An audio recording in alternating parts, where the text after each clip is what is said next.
It's just different.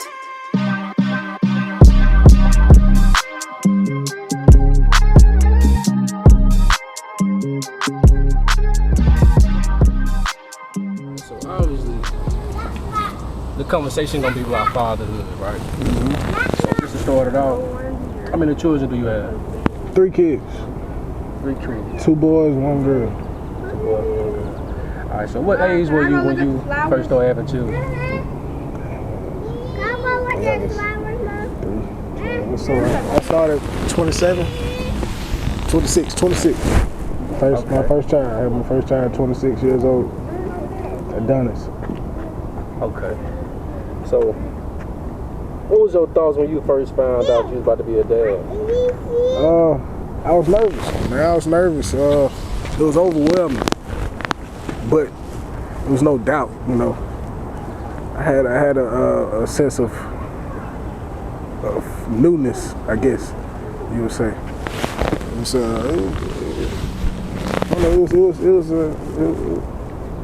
a sense of newness. I best put it in. Okay. Were you scared? Because I know me when I first found out I was about to have kids, I was scared, but I was more terrified of the mistakes I might make. Mm-hmm. What about you? Yeah, most definitely. Because you never know. You never know what it's going to entail. You know, you see, me growing up with a father, I knew it was tough business. Yeah. But I never knew the grimy details of it. Yeah. You know, the stuff that you see now, the stuff that you're doing now, you understand as far as being a man and then being a father. Right. You know what I'm saying? So it was tough at first, but you know, I was real scared. But you know, sometimes fear can be motivation, you know. Alright, since you brought up your dad, man, I'm going to one of my next questions. Give me a story that really solidified, like, you was proud that this was your father.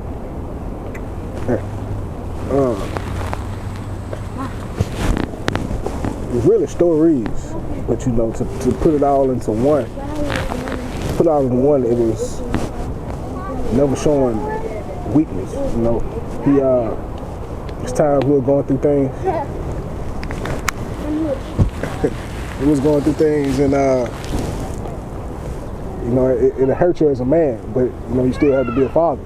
That's the difference between, you know, it is a thin line, but it's a difference. So he would, in situations where like he would be in between jobs, and I would be in sports. You know, I'm not knowing the magnitude of the situation, but he still stood strong, 10 toes down. Never seen him break down or run away from his responsibilities. Right. So that after we overcame that and seeing him now, I'm really now saying I'm proud to actually have a father, like to have a father, like just to have an example. Right. Okay. What have you learned about yourself since becoming a father? I'm not good at it. I'm not good at it, man. I'm learning how to be a teacher and a mentor and things of that nature. Yeah. A protector, you know. I can do that. I can do that with these. But as far as fatherhood, you know, actually interactions with children, that's my biggest flaw. Cause how can you interact with kids? You know, you have nothing in common, nothing at all. It's just, you know, they're not entertaining. They're not, you know, but. Right. But I'm working on that, man, and actually trying to be there, putting myself aside, actually like being a sports dad and stuff like that, being a coach. That's what's the tough part, because it all came so quick. I mean, I'm still an athlete, you know what I'm saying? I got games to go to, but now I'm in the passenger seat and I'm in the driver's seat, you know, taking my kid. Yeah. So yeah, that's you know, That's the thing, man. It's just, I'm not really good at it. I'm good at being present and being a protector. But fatherhood, that's a whole nother aspect. That's a whole nother story. Yeah. A lot of folks don't tell you that, but that is a whole nother thing right there. Right. The actual fatherhood, Okay. With that being said, right, what would be some things that you would want to instill in your son and some things you might want to instill in your daughter, or would it be a little bit different? It is different. It is different. The same things I'm instilling in my son have to be shown to my daughter. You know what I'm saying?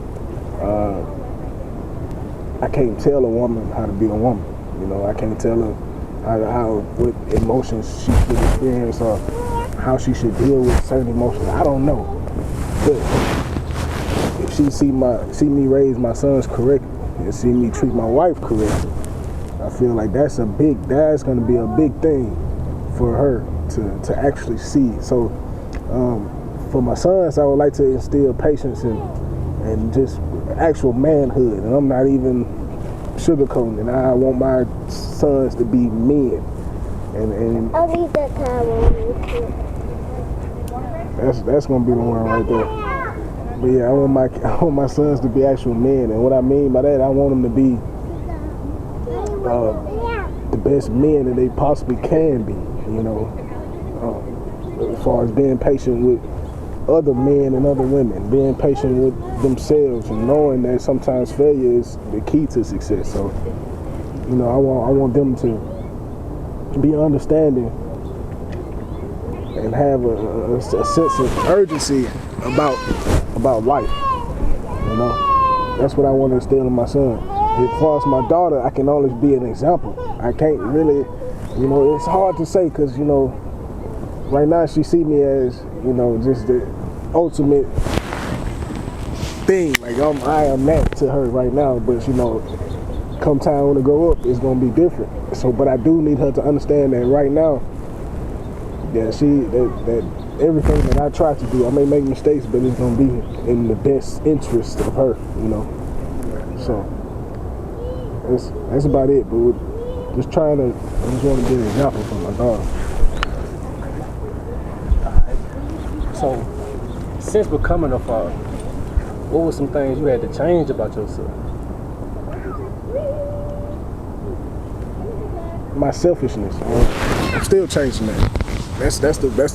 I go back to saying me not being fatherhood being difficult for me because I'm still selfish. I still want to do what I want to do. I still want to go out, and still spend money on myself. But in the grand scheme of things, you got some little ones. You got a whole family that you got to think about and consider. That every time you get a little bit of money or a little bit of anything for yourself. You still got to think about that. And the selfishness is the biggest part that I'll take away from just learning about myself. I'm still kind of selfish, but in due time, I know this thing, and I do appreciate. That's what I appreciate my father for, because I know it's gonna take a good little while. But I'm still young. I'm still learning. My kid's still young. I'm still learning. So we still, we still got some growing to do. I got growing to do. So, in due time, I learn how to be selfless. Yeah.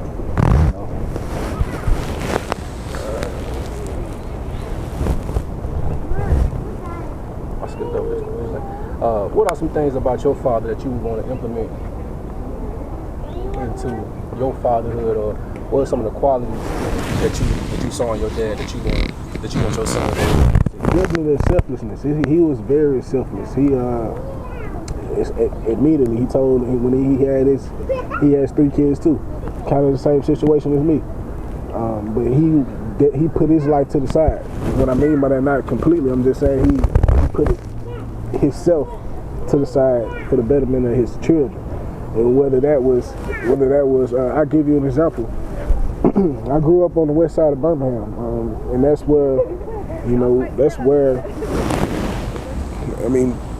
it's a bad area, but him knowing that I needed to get out of there, we moved to the eastern side. at the time, the eastern side was the Jefferson. You moving on up, you know. So we came over there, even though we couldn't afford nothing. We couldn't afford a living over there. We couldn't do nothing, but he put in the time. He did everything we had to make sure that I stayed over there for my tenure in school, in education. Me and my sisters until we graduated, and I didn't understand it at the time, but now I see, because I would have went to J.O. I'm not gonna say nothing bad about J.O., but you know that wasn't the right move for me. That wasn't the right environment for what he was trying to accomplish and what I was trying to accomplish. I was playing baseball and football. I couldn't do that, you know, and I was getting in trouble, you know, with kids over there. So, you know, he seen that, and he decided that, hey, that's what needed to happen, and I was selfless. Every time I couldn't see that, I wanted to stay, but now I know, hey, he had to do what was better for us. And just being at all the games and putting himself to the side, I know it was hard. Having to travel, going to all my football games, going to my sister's softball games, and just being there, my brother's football games, even when he was in college and stuff. And that was big. So my father was very, very selfless, and that's why I want to get to. So.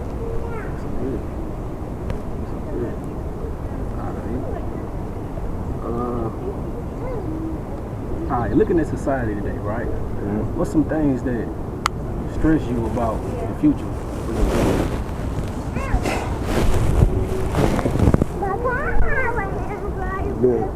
Today, man, it's acceptance. You know,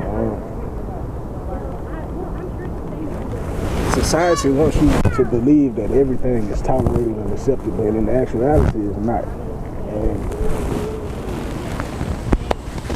it's hard because you see times changing and you see all this stuff evolving, but you know the reality of people. You know the reality of the human nature. And regardless of what we would like, it's not necessarily gonna happen in that way.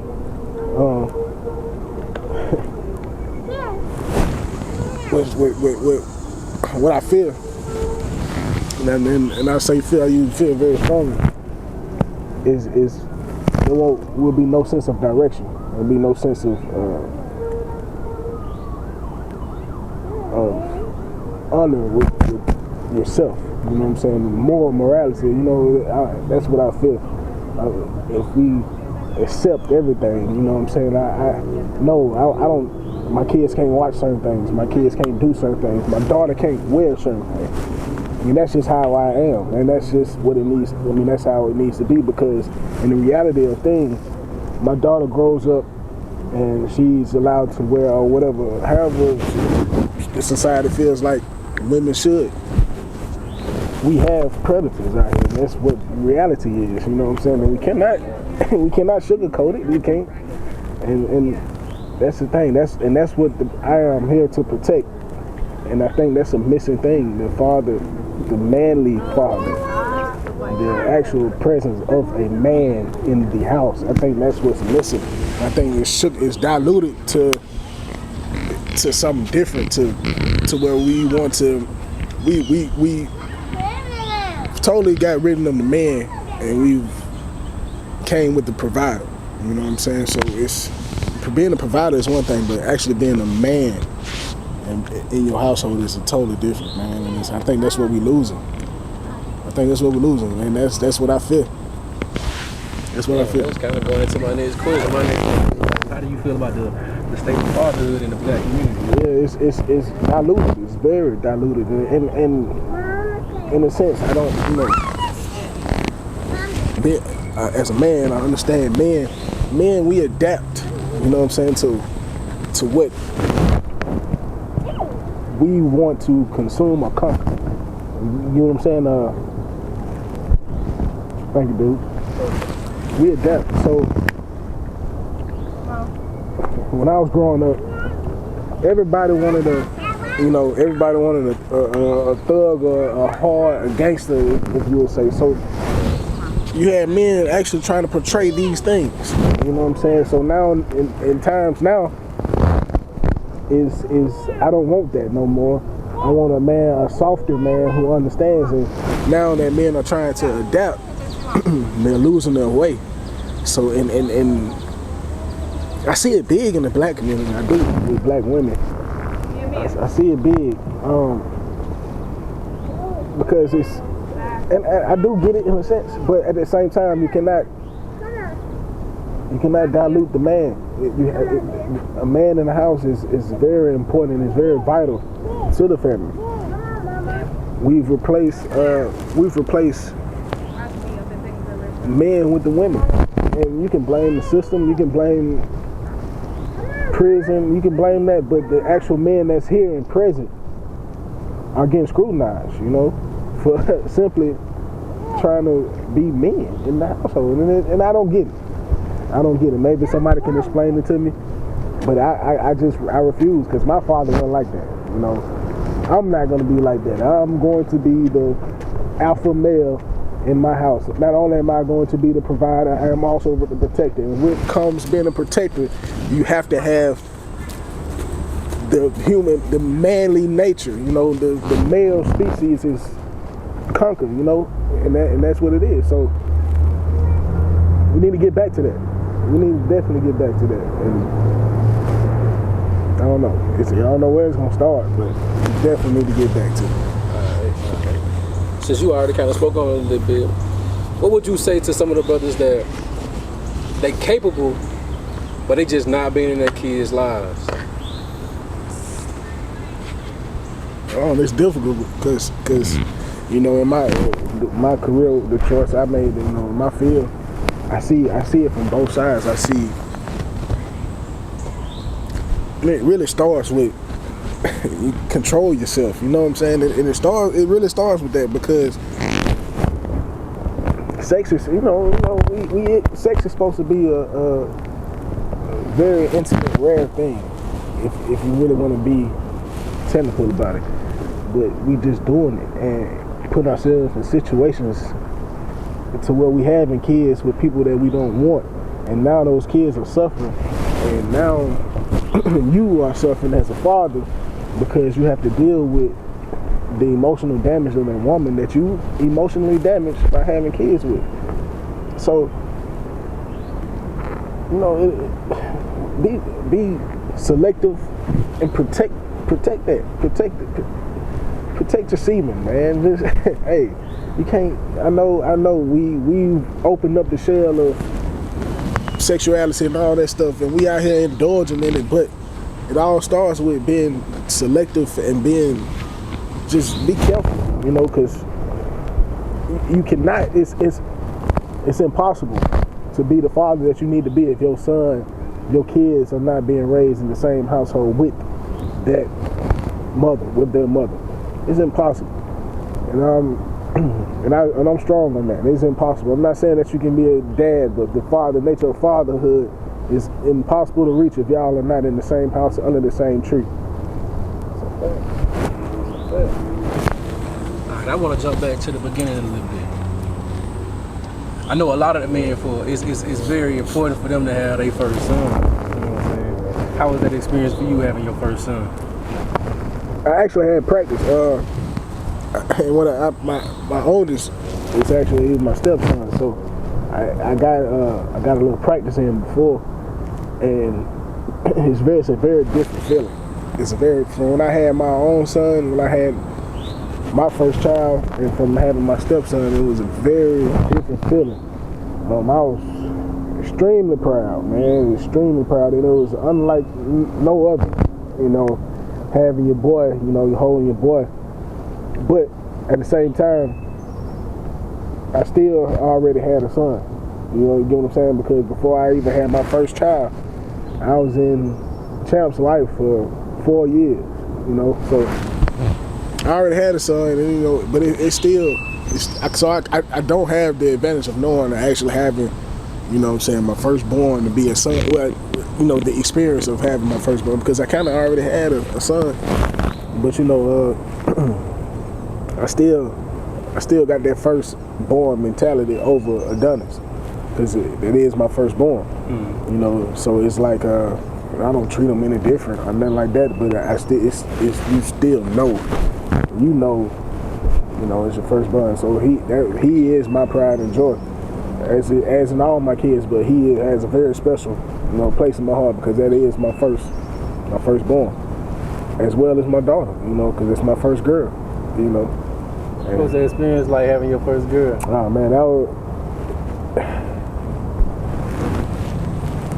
You go from being like it's a proud feeling to a bear down. Like, okay, now you know what I'm saying. Like, okay, this the nest. You feel me? Like, hey, this my daughter. You know what I'm saying? Like, hey, I don't know, man. Like from my son to my daughter, like you can push around my son.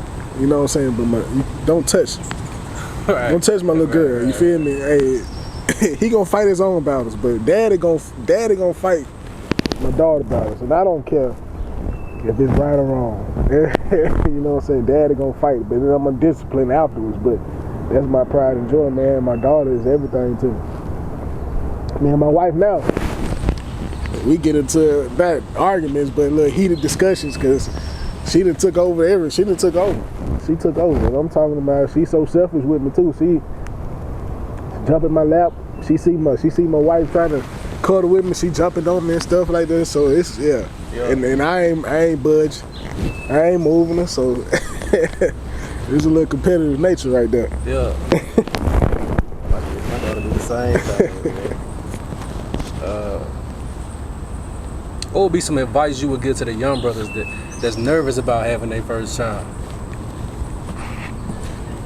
A lot of people like to say I ain't ready. I want to be ready. You'll never be ready, man. You'll never be ready. It's like it's something. It's you'll never be ready for it. It's something that you adapt to, that you come to grow into, and every day you growing into. You know what I'm saying? It ain't just something that okay, boom, this is in place. Nah, cause you got kids, you got a girl, you got your emotions, their emotions. You forever. Everything is evolving, and you gonna forever learn each other because everything is changing. So you'll never be ready, but you can prepare. And what I mean by prepare is you can make sure you have a foundation for those kids to grow up in. And it takes two for a foundation. It's not just a one person thing. You gotta have a foundation for those kids. Got to, and that's the only thing, man. It's something you can't be ready for it, but you can definitely prepare. Once you decide, if you decide to have kids, or if you know what I'm saying, it just happens. But just make sure you prepare for it, because hey, if you think you're ready, it's gonna change. Everything gonna change, man. Everything gonna change. What are some of the qualities that you've seen of you and your children, good or bad? So, my oldest, Cap, he is a manipulator. Have you say, not in a bad way, but he likes to control the narrative. If you get what I'm saying, and I do too, but I had to learn. Like, we have problems right now with him in school. He likes to be the center of attention, and sometimes to get that attention, he does things out of character. So, and I can relate to that because when I was trying to be popular, when I was trying to get attention of a people or a certain person, I would do things out of character, and it wouldn't necessarily get me in trouble, but it was definitely like beyond me. You get what I'm saying? And I see that in him, and we discuss stuff like that all the time. It's in due time it's gonna come. Just keep being. You have to be you. People are gonna flock around you. They do already, but you have to be you. You don't have to gain nobody's attention in a come. With Adonis, he's a character, funny. The boy is hilarious. The boy is hilarious. It's in the book. He's gonna be the entertainer. and that's in me too. When I like to entertain. I like to. I'm not as flamboyant as he is. He's gonna be the outgoing one. He's gonna be in your face, talking to you. I'm not, but I do like to entertain, and I do like for people to have a good time when they are around me, and that's him. That's what he is gonna be all day, every day.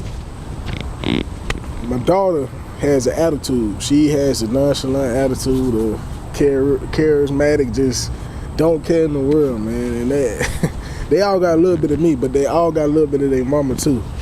And it's crazy that you see that. It's crazy that you actually get to mold that kind of into a little you and to what you want that kid to be. So we're definitely trying to mold it, but it's like having your attitude times 10. And it's crazy, cause it's crazy. Yeah. Let's see. So you just about done. Hold on.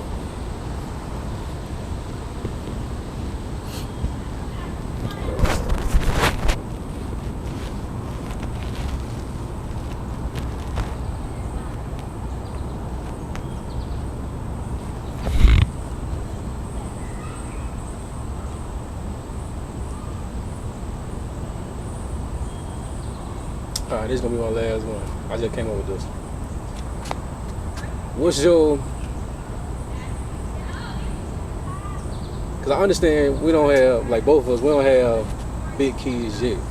So now, while they're young, it's trying to discipline them is kind of difficult because it's like they don't really understand. So can you see yourself changing your disciplinaries? You know what I'm saying? Implementations. Oh yeah, you're gonna have to. Most definitely, you don't have to. Like right now, and I don't care. I whoop my kids. My kids get whoopings, but it's not beatings. You know, they get whoopings and it's talked to. But I know they not gonna be. I can't whoop my kids when they get on older because it's at a certain point it becomes useless. You know what I'm saying? But now, pain is a lesson. You know what I'm saying? I mean that's just as blunt as I can be about it. My oldest son, Champ. He's going into that phase where I don't whoop him no more. We talk, and we talk like men. You know, it's not a baby in conversation. It's a very stern, hard conversation, and it's uncomfortable. And I feel like that's a form of discipline to me. You know what I'm saying? With Adonis, you have to keep saying, you got to keep repeating, and you know, at a certain while. You know that that's a problem. You know, if you have to keep repeating yourself, it's a problem because it becomes a habit, and when they get older, it's not gonna fit. It's not gonna fit into what he has to be as you know what I'm saying, as a man, as far as discipline. So yeah, he gets punished, and but I will say this: I will take a different approach with my daughter. I will take a different approach with my daughter, and I don't see me having to discipline her as far as like giving her a whooping or anything. She got a mom for that, and that's another importance of having a two-parent household. So she has a mom for that. But like I say, those stern, uncomfortable talks, that's gonna be my form of discipline. That's gonna be my form of, hey, you need to get it together. But at the same time, if you do it the right way, she gonna see it in those her two brothers. She gonna see it. So if I do it the right way, she gonna see in her brothers that okay, this is what daddy don't play that, or daddy, I can talk to daddy about this. One thing I will say, as a parent, and my parents didn't and that's just old. That's just the older generation. I couldn't come to my parents and talk to them about different things. And I do want to have that door open always with my kids, that they can come and talk to me about whether it's, dad, man, I got that girl I like, her pop, man, I want to go drink. You know what I'm saying? Hey, I want to have that openness with them, but it's still gonna be a certain, it's a thin line. It's a level of respect. Right. It's still gonna be a level of respect that they are going to abide by, you know. But I don't want it to be where they're closed off to me, to where they have to go out and talk to people, and not necessarily they can come to me, because In my career field, I wear different hats. I'm a counselor, I'm a therapist, I'm a father, I'm a brother, dad, you know, and that's just all one and different hats in my career field. So why not have those same hats in pain? You know what I'm saying? So hey, you know, I do believe that that's going to be the difference in my raising as far as in their raising. They're going to have that door to, they can be able to come to me and they're going to be able to have talks to me, you know what I'm saying? And you know, and it's going to be uncomfortable for both sides, me and my kids. But you know, hey, you got to have that trust factor, that unbreakable trust, not just the momentary trust. It's that unbreakable thing, that relationship that, you know, even though you're going to go through it, you know, you're going to go through it, but you got to have that foundation to where, hey, you still going to come back to the nest, always. And right. that's important to me. Yeah, man. I appreciate you, man. No doubt.